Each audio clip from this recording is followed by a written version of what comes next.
Hello everyone. This is our new episode of Crypto Not For Dummies, and I am its host Dr. Smartcontract, and my colleague, Mr. Etherman. Roll the intro.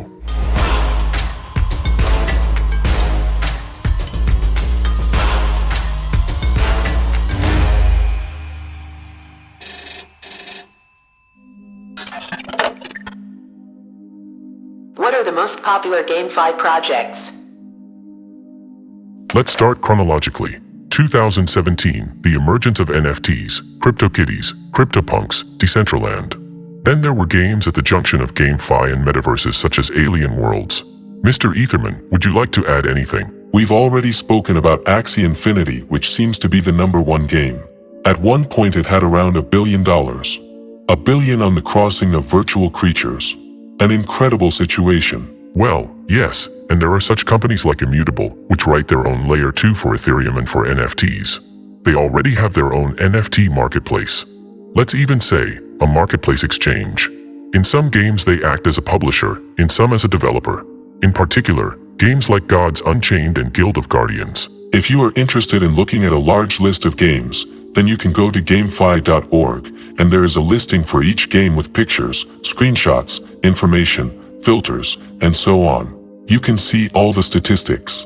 It's like DeFi Prime for DeFi projects, only GameFi.org is all about GameFi products.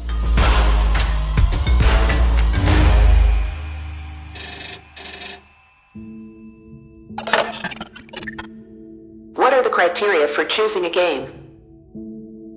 You should choose a game that you like.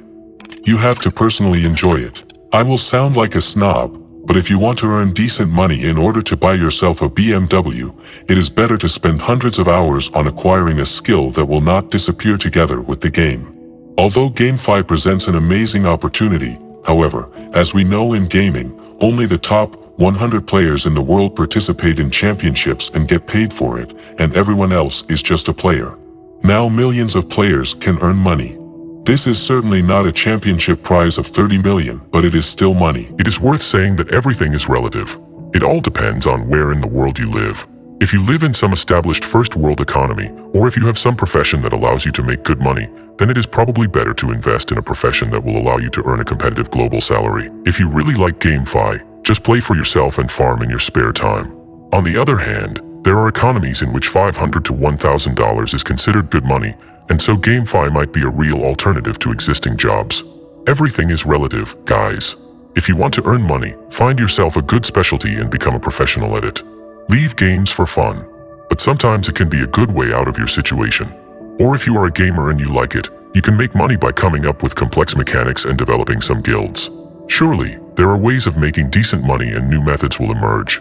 Our opinion is that games should remain games. Again, don't forget the economy of developing countries. You have the internet and a computer, and doors opened because of the epidemic. Companies moved to working at home offices, and more companies are already ready to hire employees around the world. You can be located in India, Pakistan, Africa, and still use modern tools to participate in the work of any major international company. However, this does not negate the fact that when you come home after work, you can play your favorite game, if it brings you pleasure, and earn some dollars in the evening just by playing.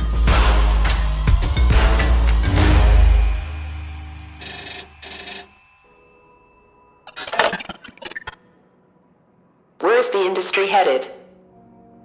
Let's say the industry is now in a stage of active development. The technology of blockchain and cryptocurrencies have come to the point where all this becomes possible. Smart contracts appeared and it became possible to tokenize both in-game currencies and in-game items. There are decentralized anonymous organizations that manage projects and protocols. Now I think it's just a merger of decentralized finance, the gaming industry and the community itself that manages this project and takes part in it. There is great potential for development in the direction in which the community itself wants. I would like to talk about DAOs. Previously, this feature did not exist in games. You could influence the world of the game only through a small interface that was given to you, and you couldn't make any changes in the world. Or as it was in World of Warcraft, you could cry in forums to moderators, but again, you had no influence on the game, on the developers, and on the protocol. Now, with the governance tokens, everyone has the right to vote. Everyone can influence what happens. You can change the rules of the game if you gather a sufficient number of governance tokens of this game in your hands, hence you can influence it. In some projects, you can even choose in which direction the development will be carried out by voting with your tokens. Say you want to create an island, and so you can vote for it and other players can support it. And the developers will have to do it, because the majority expressed their opinion as in elections. Therefore, we are now in that perfect moment when it is all just starting to emerge and we see how these new concepts are born and formed. We see even greater potential because technologies really allow new concepts to be born. It seems to me that it is very easy for people to unite around such a thing as a game. Well, imagine, there is a game in which you can earn money, and also the management of this game belongs to the community. This is really cool. This is the kind of thing that gives people power back. They can make money by doing what they like. We see a huge prospect in this, and there will be an even greater merger of both the DeFi and the gaming industry. I believe that DeFi is what crypto is developing into now. Another perspective is to make people happier, because in many games they can do things that they cannot get in ordinary life. This gives a deep sense of satisfaction. The games themselves are designed to run this cycle over and over again and give a user the feeling that he has achieved something, and as a bonus, the player can also make money.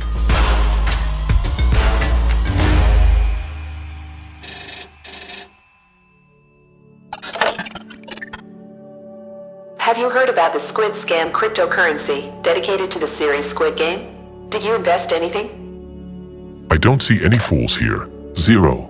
It was a very ugly story because many crypto-related media wrote about it, and I saw many articles about it in our CIS resources.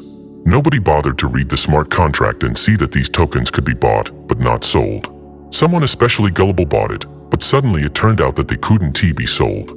Always use your head, do your own research, learn to read and understand smart contracts at least at a basic level. There is a great opportunity to see the code of any smart contract and not depend on anyone in this regard, so learn to read smart contracts, do your own research.